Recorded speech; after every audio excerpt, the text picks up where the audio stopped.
Hello മക്കളെ, അപ്പൊ നിങ്ങളുടെ +1 എക്സാം കഴിഞ്ഞു അല്ലേ? ഇനി +2 ഒരുപാട് കുട്ടികളുടെ ചോദ്യമാണ് ഇനി എന്ത് എന്നുള്ളത്. ഞാൻ ഒരുപാട് ഇൻട്രോട്ട് വലിപ്പിക്കണമെന്നില്ല കേട്ടാ, വളരെ സിമ്പിൾ ആയിട്ട് കുറച്ച് കാര്യങ്ങൾ നിങ്ങൾക്ക് പറഞ്ഞു തരാണ്. അതായത് നിങ്ങളുടെ +1 നിങ്ങൾക്ക് അറിയാൻ കഴിയും, റാൻസ് നിങ്ങളുടെ കൂടെ കട്ടക്ക് നിന്നിട്ടുണ്ട്. +1 എക്സാം ഒക്കെ ഒബ്വിയസ്ലി വളരെ ഈസി ആയിരുന്നു. പക്ഷെ നിങ്ങൾ ഉദ്ദേശിക്കുന്ന പോലെ ആണോ +2 എന്ന് പറയുന്നത്? അല്ല, പേടിക്കണ്ട. കാര്യം എന്താണെന്ന് വെച്ചാൽ ഈ +2 കഴിഞ്ഞ് കുട്ടികളോട് ചോദിച്ചു നോക്കുന്നുണ്ട് കേട്ടോ, അവർക്ക് ശരിക്കും പേടിച്ചിട്ടുണ്ട്. +2 എക്സാമിന്റെ ക്വസ്റ്റ്യൻ വന്ന പാറ്റേൺ ഒക്കെ എൻറ്റയർലി ഡിഫറെന്റും അവർ എക്സാമിന്റെ റിസൾട്ടിനെ കുറിച്ചൊക്കെ അവർ പിന്നെ ആവലാതിപ്പെട്ടുകൊണ്ടിരിക്കുകയാണ്, അല്ലെങ്കിൽ ബേജാറായിക്കൊണ്ടിരിക്കുകയാണ്. എക്സാം ഒരു പ്രതീക്ഷ പോലെ അല്ല വന്നത്. ആ ഒരു പ്രതീക്ഷയിൽ നിന്ന് ഡിഫറെൻ്റ് ആയിട്ട് +2 എക്സാം ഒക്കെ വന്നത് നിങ്ങൾക്ക് അറിയാൻ കഴിയും. നല്ല ടഫ് ആയിരുന്നു. സ്പെഷ്യലി പറയുകയാണെങ്കിൽ കെമിസ്ട്രി ഒക്കെ ടഫ് ആയിരുന്നു. അതുപോലെ സയൻസ് വിഷയം എടുത്ത കാര്യമായിട്ട് പറയുന്നത്, അതുപോലെ കെമിസ്ട്രി ഭയങ്കര ടഫ് ആയിരുന്നു. പിന്നെ കുറച്ചും കൂടി ഒരു കമ്പാരിറ്റീവ്ലി ഒരു ടഫ് കുറഞ്ഞ മാത്സ് ആയിരുന്നു. ഫിസിക്സ് ഭയങ്കര ടഫ് ആയിരുന്നു. പിന്നെ അവരുടെ ബയോളജിയിൽ അതാണ് കുറച്ചും കൂടി അവർക്ക് ഈസി ആയി ഫീൽ ചെയ്ത് എന്നൊക്കെ നമുക്ക് അറിയാൻ കഴിയും. അപ്പോൾ ഒബ്വിയസ്ലി നിങ്ങൾ മൊത്തത്തിൽ ഒരു +1 കുറിച്ച് പറയുകയാണെങ്കിൽ +1 ഒരു കമ്പാരിറ്റീവ്ലി ഒരു ഈസി ആയിരുന്നു നമുക്ക് പറയാൻ പറ്റും. പക്ഷേ +2 എന്താ സാർ +2 അങ്ങനെ വരാനുള്ള കാര്യം? നിങ്ങളൊരു കാര്യം മനസ്സിലാക്കണം. +2 കഴിഞ്ഞ് വിദ്യാർത്ഥികളാണ് എൻട്രൻസ് എന്ന് പറയുന്ന ഫീൽഡിലേക്ക് പോകുന്നത്. എൻട്രൻസ് എന്ന് പറയുന്ന ഫീൽഡിൽ ക്വസ്റ്റ്യൻ ടഫ് ആയിരിക്കും. അപ്പൊ ടഫ് ഉള്ളതിനെ കുറിച്ച് പരിചയപ്പെട്ടുകൊണ്ട് കുട്ടി വരണം എന്നുണ്ടെങ്കിൽ അവന്റെ +2 ടഫ് ആക്കണം. പറഞ്ഞ് മനസ്സിലാകുന്നുണ്ടോ? അതുകൊണ്ട് തന്നെ നിങ്ങൾ +1 പഠിക്കുന്ന വിദ്യാർത്ഥികളെ നിങ്ങൾ മനസ്സിലാക്കേണ്ടത്, നിങ്ങളുടെ +2 എക്സാം ഇനി വരാനിരിക്കുന്ന എക്സാം വേറെ ലെവൽ ക്വസ്റ്റ്യൻ പേപ്പർ ആയിരിക്കും, നല്ല ടഫ് ആയിരിക്കും എന്ന് കരുതിയിട്ട് നിങ്ങൾ എന്ത് ചെയ്യണ്ട, പേടിക്കണ്ട. അതെന്താ സാറേ, കൂടുതൽ പഠിക്കാനുണ്ടോ ഞങ്ങൾക്ക് +2? അതെ, നിങ്ങൾ ഓരോ ക്വസ്റ്റ്യനും പഠിക്കേണ്ട സമയത്ത് നിങ്ങൾക്ക് അറിയാൻ പറ്റും. ഒരു നീറ്റ് JEE ഒക്കെ എഴുതുന്ന വിദ്യാർത്ഥിനെ അവരെ സംബന്ധിച്ച് പറയുകയാണെന്നുണ്ടെങ്കിൽ അവരുടെ ബൈബിളാണ് NCERT നമ്മുടെ +1 പുസ്തകം എന്ന് പറയുന്നത് അവരുടെ ബൈബിളാണ്. ഇപ്പോഴും ഈ നീറ്റ് എന്താണ് JEE എന്താണെന്ന് അറിയാത്ത ഒരുപാട് ആളുകളുണ്ട്. അവർക്ക് വേണ്ടിയിട്ട് അതിനെക്കുറിച്ച് നമ്മൾ ഒരു വീഡിയോ ഓൾറെഡി ചെയ്തിട്ടുണ്ടെങ്കിലും ഈ നീറ്റ് എന്താണ് JEE എന്താണെന്ന് അറിയാത്ത കുറേ ആളുകളുണ്ടെങ്കിൽ അവർക്ക് വേണ്ടി നമ്മൾ അതിനെക്കുറിച്ച് സിമ്പിളായിട്ട് സാധാരണക്കാരന് മനസ്സിലാവുന്ന ഒരു വീഡിയോ ഞാൻ എന്ത് ചെയ്യുക, എൻ്റെ മക്കൾക്ക് ചെയ്തു തരാം. നിങ്ങൾക്ക് അങ്ങനെ വേണമെങ്കിൽ എന്ത് ചെയ്യുക, അടിയിലൊന്ന് കോമന്റ് ചെയ്തിട്ട് നിങ്ങൾക്ക് വേണം എന്നുണ്ടെങ്കിൽ നീറ്റ് എന്താണെന്നുള്ള സാധാരണക്കാരന് മനസ്സിലാവേണ്ടേ. കുറേ അല്ലേ, എൻ്റെ വാപ്പ ഒരു ഡോക്ടറാണെങ്കിൽ എനിക്ക് മനസ്സിലാവും നീറ്റ് എന്താണെന്നുള്ളത്. ഇല്ല, എൻ്റെ അമ്മ ടീച്ചർ ആണെങ്കിൽ എനിക്ക് എൻ്റെ അമ്മ പറഞ്ഞത് ഇങ്ങനെ ഒരു എക്സാം ഉണ്ടോ, നീറ്റ് എന്ന് പറയുന്ന ഒരു എക്സാം ഉണ്ട് കേട്ടോ. അല്ലെങ്കിൽ ഒരു കസിൻ എഞ്ചിനീയർ ആണെങ്കിൽ അവൻ പറഞ്ഞുതരും ഇങ്ങനെ JEE എന്ന് പറയുന്ന ഒരു എക്സാം ഉണ്ട് കേട്ടോ, അല്ലെ, ഇങ്ങനെ അവർ പറഞ്ഞു തരുന്നു. ഇതല്ലാത്ത ഒരുപാട് പ്രൊഫഷനൊക്കെ ഇഷ്ടം പോലെ ഉണ്ട്.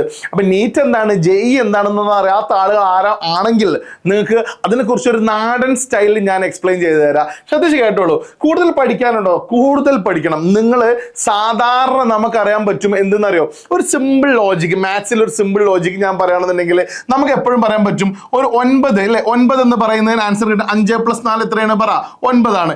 ഇതാണ് നമ്മൾ പുസ്തകത്തിലൊക്കെ പഠിപ്പിക്കുക. 5 + 4 എത്രയാണ്? 9 ആണ്. പക്ഷേ നിങ്ങളുടെ ഈ നീറ്റ് JEE ഒക്കെ ക്വസ്റ്റ്യൻ വരില്ലേ, നമ്മൾ പുസ്തകത്തിൽ ഇങ്ങനെ പഠിപ്പിച്ചിട്ടുണ്ടെങ്കിലും ചോദ്യം വരുന്നൊരു പാറ്റേൺ എന്ന് പറയുന്നത് നോക്കൂ, 9 ആൻസർ കിട്ടുന്ന ഏതെല്ലാം ചോദ്യങ്ങളാണ് ചുവടെ കൊടുത്തവയിലുള്ളത്? ഓപ്ഷൻ A ഒന്നാമത്തെ ഓപ്ഷൻ കൊടുക്കും. എന്തെന്നറിയോ? 8+1 ഇതാട്ടോ, 8 8+1. ഓപ്ഷൻ B എന്ന് പറയുന്നത് നോക്കിക്കോളൂ നിങ്ങൾ, 4+5 4+5. ഓപ്ഷൻ C എന്ന് പറയുന്നത് എന്താണെന്ന് അറിയോ? പിന്നെ 1+8 ഇങ്ങനെ, സോറി 2+7 2+7. മൂന്നാമത്തെ ഓപ്ഷൻ D എന്ന് പറയുന്ന ഒരു ഓപ്ഷൻ കൊടുക്കും. ഓൾ ദി അബവ് എന്ന് പറഞ്ഞുകൊണ്ട്, ഓൾ ദി അബവ് എന്ന് പറയുന്നത് എന്താണ്? ഈ ഓൾ ദി അബവ് ഇവിടെ എഴുതാത്ത ഓക്കെ, സോറി, യെസ്, എവിടെ? യെസ്, ഓൾ ദി അബവ് എന്ന് പറയുന്ന ഒരു ഓപ്ഷന് ഇപ്പൊ പോന്നോളൂ കേട്ടോ, ഒരു minute. Yes, all the above. അപ്പൊ നമ്മൾ ഇതിൽ ഏത് സെലക്ട് ചെയ്യുമെന്ന് പറയുന്ന ഒരു ചോദ്യം നിങ്ങൾക്ക് അറിയാൻ പറ്റും. ഏത് സെലക്ട് ചെയ്യും? ഓൾ ദി അബവ് ആണ് ആൻസർ എന്ന് നമുക്ക് അറിയാൻ പറ്റൂലേ. ഓൾ ദി അബവ് എന്ന് പറയുന്നതാണ്. കാര്യം ഇങ്ങനെ കൂട്ടിയാലും 9 ആണ്, ഇങ്ങനെ കൂട്ടിയാലും 9 ആണ് അല്ലേ. 2+7 എന്ത് തന്നെയാണ്? പറ, 9 ആണ്. പക്ഷേ നമ്മുടെ ഇതിലെ എക്സാക്ട് ഉത്തരം ഏതാണ്? ഈ D എന്ന് പറയുന്ന ഓപ്ഷനാണ് എക്സാക്ട് ഉത്തരം. ബാക്കിയൊക്കെ എന്താണ്? പറ, റോങ് ആണ് എന്നല്ല, പക്ഷെ നമുക്കൊരു ഉത്തരം കണ്ടെത്തിയാൽ മതി. അതേതാണ്? ഓൾ ദി അബവ് എന്ന് പറയുന്നതാണ്. അപ്പൊ ഇങ്ങനെ നമ്മൾ 5+ നോക്കൂ, 5+4 9. ഇത് മാത്രമേ നിങ്ങൾ +1 പഠിപ്പിച്ചിട്ടുണ്ടാവുള്ളൂ. പക്ഷെ നിങ്ങളെ +1 ക്വസ്റ്റ്യൻ പേപ്പർ നോക്കിയിട്ട് നിങ്ങൾ +2 വിലയിരുത്തേണ്ട മക്കളെ. +2 will be very very tough. എല്ലാവരും പറയുന്നു, എല്ലാ പ്രിഡിക്ഷനും പറയുന്നു നിങ്ങൾ ഉദ്ദേശിക്കുന്ന പോലെയല്ല. കാര്യം പിന്നെ കുട്ടികൾ ഇനി നിങ്ങൾ താഴെ വരുന്ന കുട്ടികളുടെ അവസ്ഥ നിങ്ങൾ ആലോചിക്കട്ടാ. നിങ്ങൾ +1 പഠിച്ചുള്ള I will fly എന്ന് പറയുന്ന ഒരു കവിത അല്ലേ ഇംഗ്ലീഷിലുള്ള, അത് ഇനി അടുത്ത വർഷം 10ാം ക്ലാസ്സിലാണ് എന്ന്.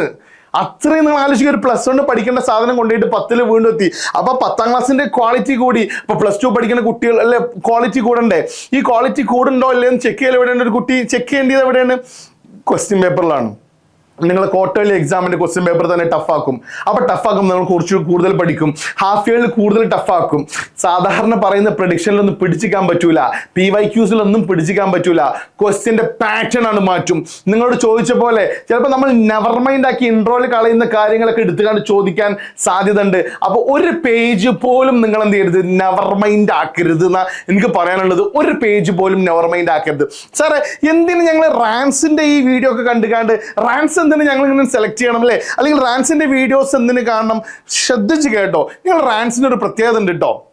നിങ്ങൾക്ക് അറിയാൻ പറ്റും, പ്ലസ് 1 ഞങ്ങൾ കട്ടക്ക് നിങ്ങളെ സപ്പോർട്ട് ചെയ്തിട്ടുണ്ട്. നമ്മൾ പറഞ്ഞത് തന്നെ ഏറെക്കുറെ എല്ലാത്തിലും വന്നിട്ടുള്ളൂ.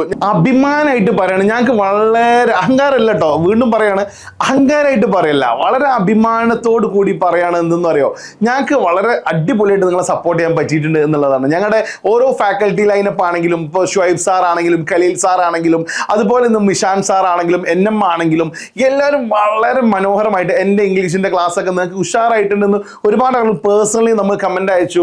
അത് ഭയങ്കര സന്തോഷമായിട്ടുണ്ട്. അപ്പോൾ ഒരുപാട് ആളുകൾ കേട്ടോ കേരളത്തിൽ നിന്ന് നമ്മളെ കണ്ട, നമ്മളെ ഈ ഒരു ചാനലിൽ മാത്രമല്ല ഒരുപാട് ചാനലിൽ കണ്ട ആളുകൾ ഉണ്ടാവും അല്ലേ, ഞാനാണെങ്കിലും അതുപോലെ നമ്മളെ മറ്റുള്ള ഫാക്കൽറ്റി മെമ്പേഴ്സ് ആണെങ്കിലും. അപ്പൊ നിങ്ങളുടെ ഒരു ആപ്പ് ഉണ്ടോ സാർ, ഞങ്ങൾക്ക് നിങ്ങളുടെ ആപ്പിന്റെ ഫെസിലിറ്റീസ് ഒന്നും അറിയാൻ കഴിയുമോ എന്ന് ചോദിക്കുന്ന ഒരുപാട് ആളുകളുണ്ട്. അപ്പൊ ഞങ്ങളുടെ ആപ്പിന്റെ ഒരു പ്രത്യേകത നോക്കൂ നിങ്ങൾ, കേരളം പഠിക്കട്ടെ അല്ലെ, +2 സയൻസിന്റെ കേട്ടോ, ഓൺലൈൻ ബാച്ച് ഉണ്ട്, ഡെയിലി ലൈവ് ക്ലാസ് ഉണ്ട്, ഷോർട്ട് നോട്ട്സ് ഉണ്ട്, അതുപോലെ ബെസ്റ്റ് ഫാക്കൽറ്റി ലൈനപ്പ് നിങ്ങൾക്ക് അറിയുന്ന പോലെ റെക്കോർഡ് സെഷൻസ് 5999 രൂപക്കാണ് നമ്മൾ എന്ത് ചെയ്യുന്നത്, അത് സെയിൽ ചെയ്യുന്നത്. 5990, വെറും 5999.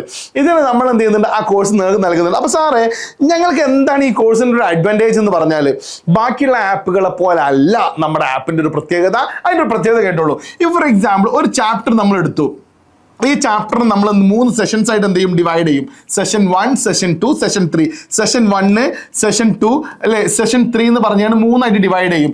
ഈ ഡിവൈഡ് ചെയ്ത് കഴിഞ്ഞാൽ ശ്രദ്ധിച്ച് കേട്ടോളൂ കേട്ടോ, ഇതിൽ നമ്മൾ സബ് ഡിവൈഡ് ചെയ്യും വേറെ ടോപ്പിക്. അപ്പൊ ഇക്വിലിബ്രിയം എന്ന് പറയുന്ന ടോപ്പിക് ആണെങ്കിൽ അല്ലെ, കെമിക്കൽ ഇക്വിലിബ്രിയം അല്ലെ, ഇങ്ങനെ ഒരുപാട് അല്ലെ ഓരോരോ ടോപ്പിക്കുകളുണ്ട് അല്ലെ, difference between P and C, അങ്ങനെ ഓരോ സാധനങ്ങളുണ്ട് അല്ലേ.